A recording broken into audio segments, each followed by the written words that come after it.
Hi there, and welcome to today's Wednesday webinar. It is the third Wednesday of the month, which is so weird because it feels like it's been the longest month ever. The third Wednesday of the month, so that means we're talking juniors and cadets, but really we're just talking juniors this week because we're going to talk about going for the bronze. The Bronze Award is the highest award that Girl Scouts can earn at the junior level of Girl Scouting. I should have gotten rid of my little cadet. Sorry, cadet, you get to hang around and be helpful. It's a take action project. So this is really building off of last week's webinar with Daisies and Brownies about take action projects. So the Bronze Award, dun, dun, dun, it's kind of a pixelated picture, but it made me happy to make it grow like that. So we have little joys in our life. And as I said, it's a take action project, which is great, except what is a take action project? And in case you want a more in-depth description, you can certainly go back and watch last week's Wednesday webinar. It is posted on the Volunteer Swap, and I think I posted on the YouTube channel. If I didn't, I will, because I think it's a valuable reminder, and it's something that you can share with your girls and with the other parents, with your troops, so that everybody's on board and recognizes that a Take Action project is not just a community service project, which I'm not belittling community service projects. They're awesome, they're helpful, they're great for right now. But a Take Action project is a sustainable systemic change that the girls identify, create, and carry out to improve their world. It's something that's going to go on beyond their involvement in it. And that's really what we want all Girl Scouts thinking about, whether their Take Action project is to wrap up a journey where they've looked at water, or they've looked at roles people play in the community, or they've looked at handling change, or they've looked at getting to know one another. Whatever it is that they've been exploring in their journey, we want them to think, okay, so how does this affect my world, not just in this moment, but ongoing? And what difference can I make in the world because of this new knowledge and this new understanding? Again, not just in this moment, but ongoing. So it might start with a just in this moment thing, but the way that they build it and turn it into a Take Action project will cause it to have a life beyond them. They'll be learning to create a legacy. And isn't that a thing that we don't really talk about until we start expecting people to have legacies? So we're going to start talking about it, and technically we've been talking about it with Girl Scouts for 10 years, but you know, some concepts are a little bit harder to digest and to be able to do something with. So come with me on this journey. It does sound huge, and it might be huge, but it doesn't need to be. This Take Action project, it does need to be a stretch for the girls. It shouldn't be something that they've done for the last 5 years. It needs to be a growth opportunity where they identify a need and their interest in it. They generate some solutions and a plan. They lead the action, and then they evaluate the project so that they can continue to improve that project. And so as they go to their next Take Action project, they will be better informed and better capable. And the stretch will be a little bit further, right? Because they'll have done it before. So I was talking with some folks sometime in the last couple of weeks about Take Action projects. And one person asked if they could do, what was it that they've been doing? If they could do a garden project. And I said, well, that sounds like a good start. What would they do with a garden project? And she said, oh, well, for the last 3 years, they've been planting a garden and then donating the food to the local food pantry, which is a great project. But if they've already done it for 3 years, then they need to add something to it to make it a stretch for them. They need to increase whatever that systemic change is that they've begun, because they've begun some systemic change, right? When you start planting things and you're growing food and you're donating it to somebody, you've gone beyond just the right now. But if they haven't done something to ensure that if, say, next spring they didn't have time to plant it, they've done nothing to ensure that that food pantry is going to continue to get fresh produce, right? So they need to do something with the system to make sure that it's more than just them, that somebody else is there to take care of the garden, that somebody else is willing to continue with it after they finish, or that somebody else has gardens that they're willing to donate produce from to that food pantry. Because if you've ever had the opportunity to work for a nonprofit like a food pantry, you know that there are some years where it's great and it seems like everybody's donating this beautiful produce, and then other years where you're lucky if you can get a can of green beans. And that's not systemic change. That's relying only on the goodness of people's hearts in a given moment.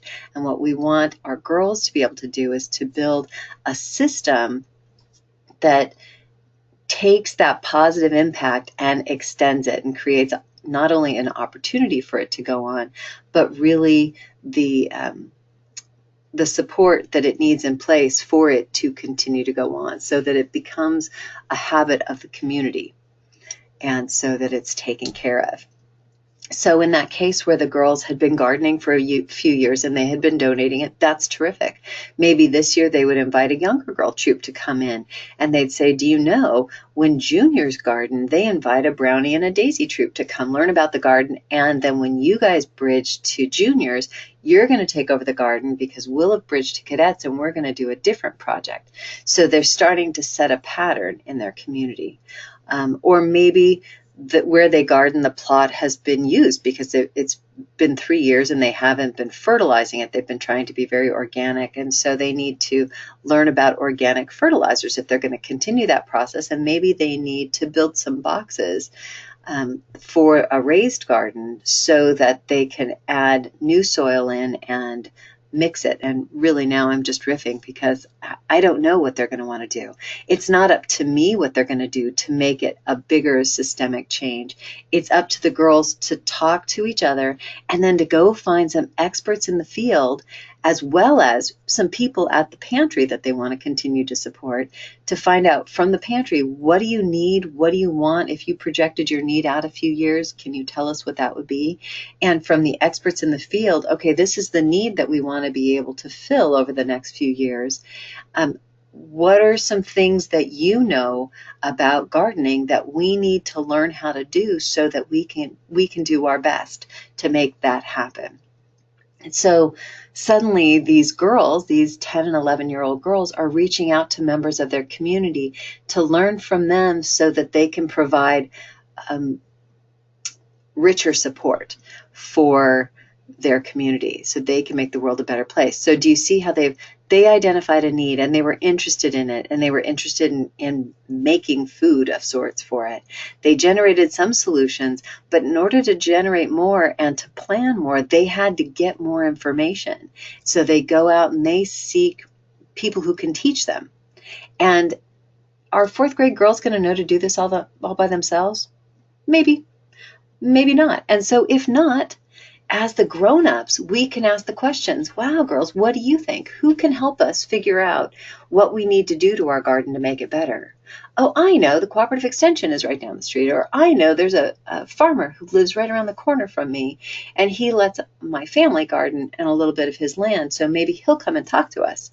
Or we have a chapter of MAFCA in our town, and maybe we can go to one of their meetings and learn from them. You know, who knows? The girls will know some things, and if they don't know some things, then you can say, well, let's figure that out. Or, hey, I've got a friend who, and you know, you can introduce your friend. We want to let the girls bring up their resources before we offer them too many resources, because we want them to know they have the power to know people in the community. They have the power to make connections in the community right now. They don't have to wait for grown-ups to introduce them formally. But if they can't think of anybody, it is perfectly okay to introduce somebody that you know, or to ask the other parents in the troop, do you have a resource with somebody who knows how to do this, or somebody who has this need that the girls are excited about helping with? And then continually bringing the girls back into leadership in the action. So when they're young, when they're 9, 10, 11 years old, that's going to be a lot of questions, a lot of asking them questions. Well, Molly, what do you think? How are you going to do that? Well, Emma, what do you think? How do you think we should bring this in? Who here has ever seen a group of people garden and then donate food to a pantry? Oh, you all have. That's right, because you've all been doing it. Well, who here has seen, who here has ever worked with younger girls or with other organizations to teach them about what we do? Ooh, could we do that? Is that something we can do?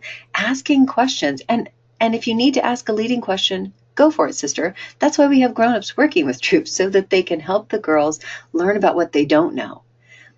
And what we also know about that is that people remember things better when they generate the ideas for themselves.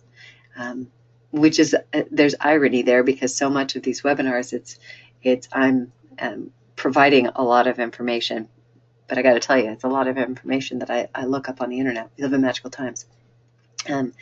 Rather than asking a lot of questions, because it's hard when people are listening to it at different times. But play with that. Play with those ideas. Play with how do you pull information, pull ideas from the girls, rather than just give them ideas. And then at the end of the project, and when I say the end of the project, it doesn't mean the end of the systemic change. It just means the end of the girls' participation in it. Take some time with the girls and help them to evaluate their project. What did they like about it? What made them feel really good about it? And what are they going to do differently for the next project? Possibly even, what are some future projects they're interested in doing to get them thinking forward? So it is huge, right? And what are you going to do? Are you just going to sit on the beach? I love that picture. Isn't that fun? You're probably not going to sit on the beach, because you are going to facilitate. You're going to ask questions. You're going to guide. You're going to advise. You're going to coach. You're going to encourage, cheer, and celebrate them. And it's not a straight line by any stretch of the imagination. When I say facilitate, not everybody knows what that means, but it means to make something a little easier, to sort of grease the wheels, to ask some questions and to guide them, is facilitating. So if they get stuck on, well, I don't know what kind of take action project we want to do. Well, what's something that's important to you? And get them thinking about what are things that are important to them. Have them brainstorm a bunch of things. Lots of junior troops find themselves doing stuff around pets, and I don't know if that's because one of the journeys has to do with a pet shelter, or if it's just because that's something that organically comes up with 9 and 10-year-olds often. And that's a fine topic. And if you already know that there are bronze projects or there are take action projects in your community that are happening around animals, maybe you can look at a different aspect of animals, because the Animal Refuge League loves all of the great support it gets down here in Portland. But, I look at the Preble Street, the various Preble Street homeless shelters and support for folks who are home challenged, food challenged, and think, I bet they would probably appreciate a little bit of help and support too. Or some of the gardens, there in every community, there are a lot of different things. And I definitely want to encourage the girls to be excited and interested about it. But sometimes they're most interested in things that they already know the most about and they feel the most powerful around. So some of our questions as we're facilitating for them might be to help them learn about some other things and explore some other areas to see if there's enough interest in any of those. Not to completely discourage their original idea, but to make sure that they've taken a broad look at things that they might be interested in to make a difference in their community.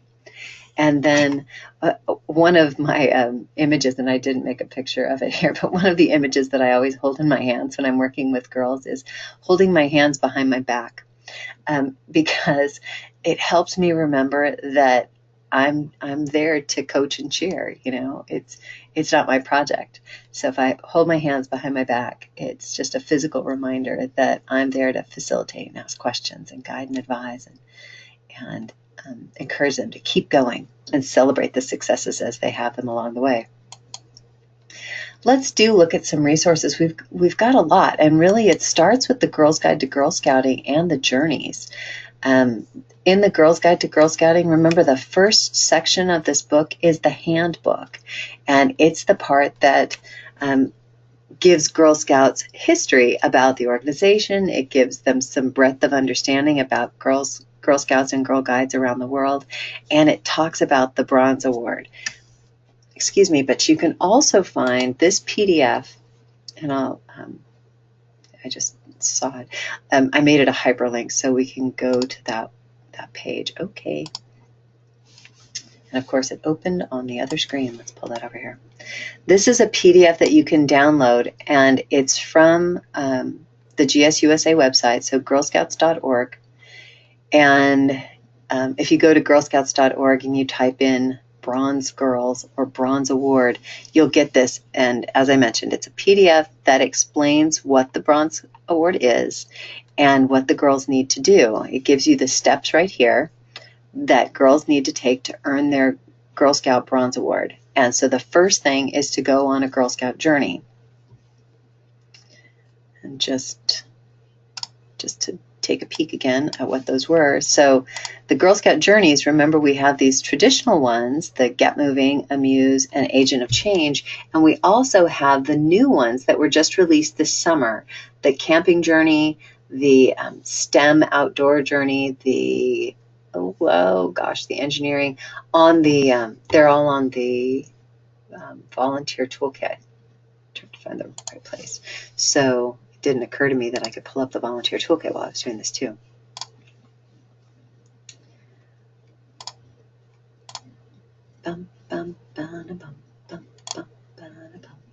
Okay, it doesn't want me to. I changed the password, so we're not going to do that. But if you pull up your volunteer toolkit, you'll see all of the different journeys, all of the new journeys. And so you're going to do one of the Girl Scout journeys as a troop, or if only one girl wants to work on the Bronze Award, one girl could do it by herself, or 2 girls or 4 girls or the whole troop. You really want to think about how many girls are involved, how interested are they. Will each of them get a rich and engaging experience with the Bronze Project?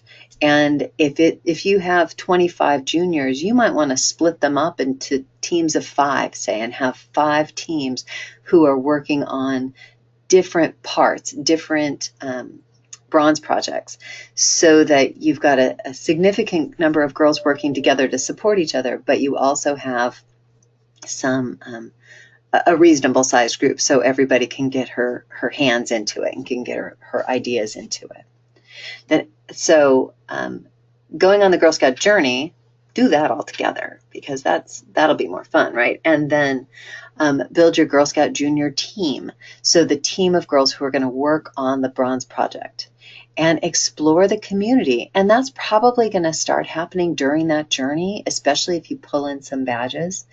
And different troops do it different ways, but the troops that I've heard having some of the richest experience are the ones who've taken a little bit of time to really jump into the journey with both feet, not to sit at a table and read through the journey, but who jump in and they do the activities that the journey talks about. And they talk to people in their community who know about the topics of those activities, so that they're learning about stuff, and they ask questions of people in their community to find out more about what kind of needs there are, what kind of problems there are in the community around that topic. Which, if you're talking to experts in the area, then they might work in that field, right? So they might already know what problems are, because it's part of their job. And so if just by asking them about their job and about what they do, you learn more about some of the problems and some of the challenges that folks face in the community around that topic. And then after you've done that skill building and that the skill building and the interviewing process, the research process, then you're going to narrow down and choose your Girl Scout Bronze Award project, and make a plan, put the plan in motion, and spread the word. And boy, is that important. So this PDF, it breaks it down into the steps and takes each one apart to help you help your girls. And you can print this out so every girl has it, that's absolutely fine. But it helps all of you figure out the journey of an actual bronze award. So after you've done a journey, that first step is doing one of the official journeys. Then using what you've learned from this, both the knowledge that you've gleaned and the experience that you've gathered from doing the Take Action project associated with the journey, those girls are going to be more tuned in to discovering what they need in the community, and they'll build their junior team, whether it's your whole troop or it's subsets of your troop, based on things that they're interested in. And it reminds you to pinpoint the interests of each of those teams and gives you some good questions to start asking. Then having those teams go out to explore the community and make some observations. And they give you these lovely little charts to work with. Do you have to use this chart? No, but this is a great example of a chart you might use to help the girls make observations and think about, what could we do to solve that? What could we do to fix that? And what if maybe they've seen the floods on television with the hurricanes that have happened this month, and they think, well, we could fly down there and we could give everybody food. Wouldn't it be great? That's an awesome idea of something to do. And who here has a plane and is a pilot? Can we do that? And do you have money to buy the food? So maybe that one's a little too big for our junior troop to do, but what's something we could do to help somebody do that? And helping the girls recognize that every small part of a big help is valuable. And remember, we want it to be a sustainable systemic change, so we want it to be something that's going to be more than just donating food one time, right? So helping them say, oh, and it wouldn't even be enough to just fly down and donate food. We would have to fly down and help them. Maybe we help them clean out their garden areas so that they can grow their own food for the coming year. And we help them come up with backup systems in case they had the same kind of flood again in the future. I'm really hung up on gardens today, aren't I? Anyway, it gives some guidelines to help the girls know what they can do, what they need to do, and how they might work together, how to keep all of the girls involved, how they're going to select their actual plan, and then give some guidelines, again, fleshing out that chart a little bit more. So the observation, who we talked to about it, what we learned from it, and so maybe we could. So before it was just observation and maybe we could, and then they went in and they talked to some people, and they learned some more things about it. So I wish that they had crossed off a couple of things that the girls had brainstormed before they knew more, but then as they learned more, they came up with more ideas, right? And then taking some time in there to think, why does this idea matter? Who does it matter to? Who's it going to help? And what can we do to make a difference? And a question I would add, what can we do to make this difference last, to continue going on? And then building their plan. And it gives you some tools in here, again, to build the plan. So some questions that the girls can ask themselves, and then a planning chart where they can put in dates and they can put in who specifically is going to work on each of those things and what are they going to do to make it happen. And then spreading the word, getting that publicity out. So, and publicity not just for, oh, look at what those Girl Scouts are doing, but publicity, we need more hands to do this, this, and this.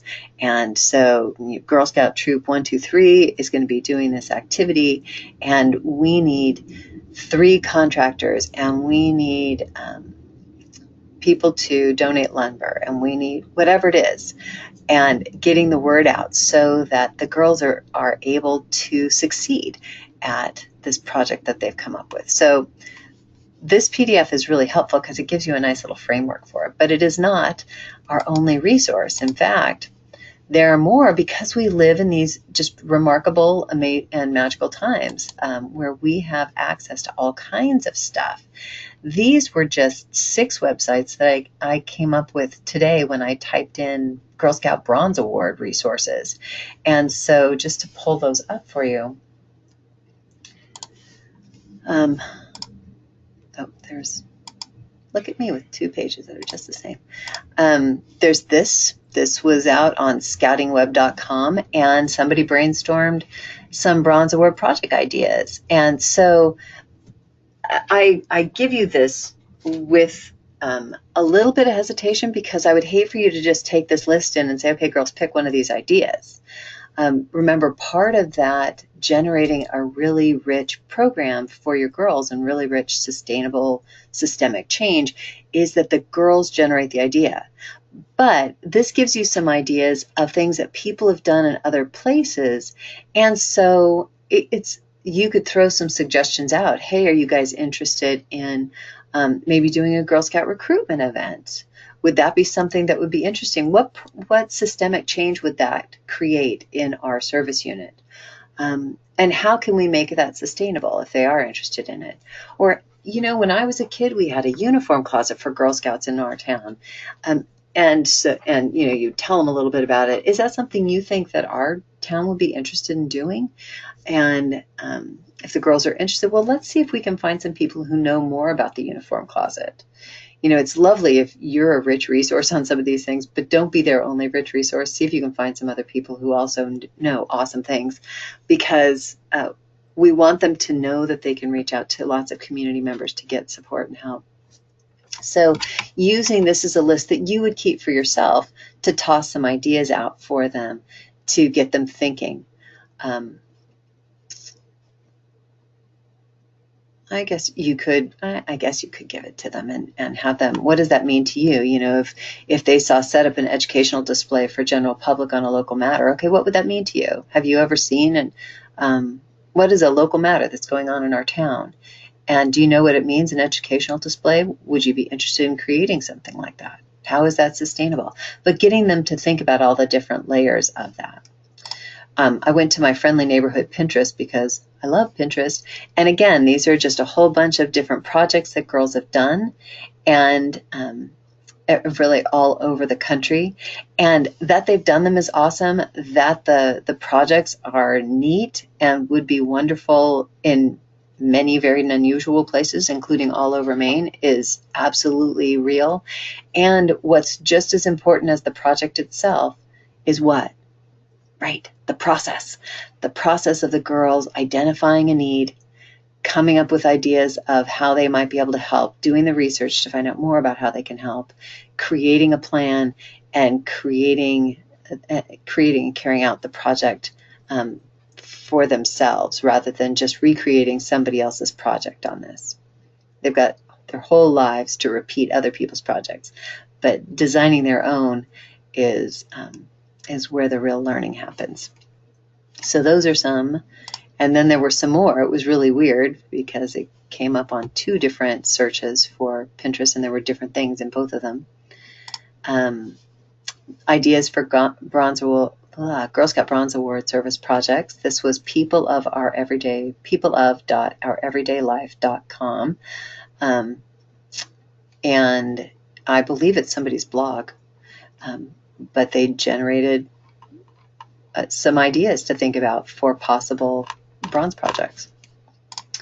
Another blog, the Babysitter Community, came up with some ideas for bronze projects. And actually, I think a person asked this question and put in a couple of ideas and then got a bunch of answers, 16 answers on that, of things that they came up with.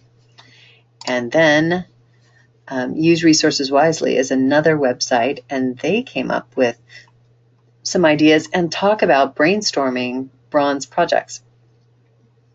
So lots of resources out there. This was not by any stretch all of them. These were the resources that came up on the first page of my search. And there are more if you need more.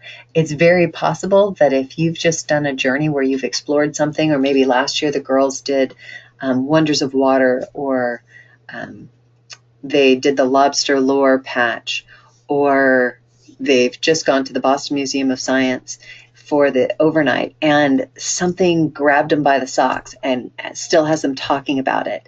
That's a thing that you might say, hey, are you guys interested in doing more with that? Are you interested in exploring that some more? Is there something that we could do to make the world better around that idea? To get them thinking, to get them creating. Because Bronze Project, all of the higher award projects, all of the Take Action projects are huge opportunities for girls to really look at something and take it soup to nuts. So some of the frequently asked questions around Bronze Award projects are, can they work together on the bronze? Yes, they can. And just as I mentioned before, we don't want to have so many girls working on a single project that some girls aren't able to get in there. If you've got girls who have special challenges and so it's harder for them to work on some things, that's fine. Still have them in a smaller group so they can. We want every girl working so it's a bit of a stretch for her. Not so she's overwhelmed, but not so she's left out either. So we want to have that. Different girls will have different levels of participation and different levels of energy because of their different abilities and their different experiences. But we want this to be an opportunity for them to work together, to collaborate, and for each of them to experience some stretch. So as a whole troop is fine if the troop is smallish. But if it's big, break them into a couple of teams and get a couple more of the parents or community adults to come in and help with things that they've got a little bit of expertise around maybe. Do you have to send in paperwork ahead of time? No, you sure don't. It's nice if, well, you might check with your service unit to see if your service unit has a tradition of asking to see about the projects, because I know some do, but in general, they don't. It is nice to send in paperwork. It is nice to send in a proposal to your service unit at least, so they can let you know if that project's been done in the past, or if there's a troop that might be able to give your girls some insight around it, because it's very possible that another troop has recently done a similar project or a project on a similar topic. And so an opportunity for sister troop work and support. And afterwards, I don't believe it's required yet. And I was going to have Kirsten in here to let me know if that's been updated.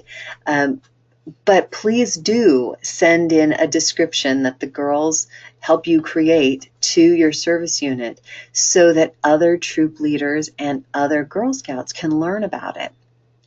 Write up a story that you're going to send into the newspaper, but write up something that you're going to take to your service unit and take it to the leaders meeting and have the girls do a report about it.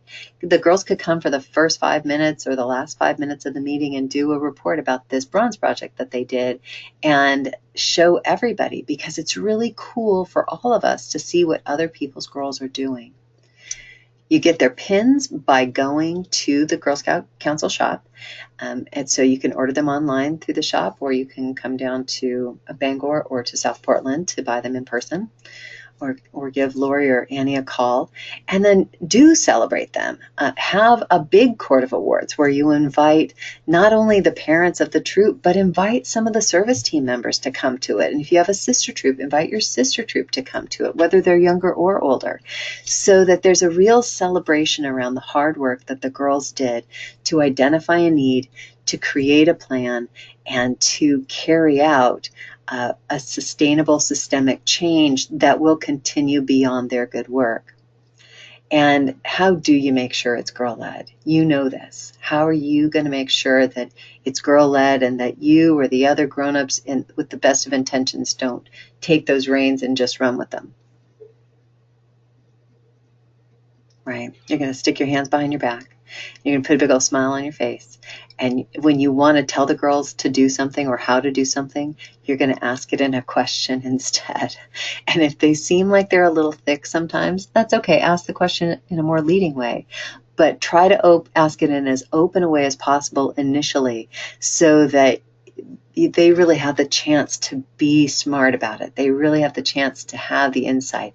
And if they don't get it, bring it in just a little bit more. Tighten up the question a little bit more until, if they haven't gotten it by the third time you're asking it, the third time you can ask it more specifically. Should we do it this way or this other way? and they'll cotton on. It's good. But you can do this. You can keep giving it back to them. And if they try to give the lead to you, say, you guys know how to do this. You are junior Girl Scouts. You are 4th and 5th graders. You are capable and competent and able to make this happen.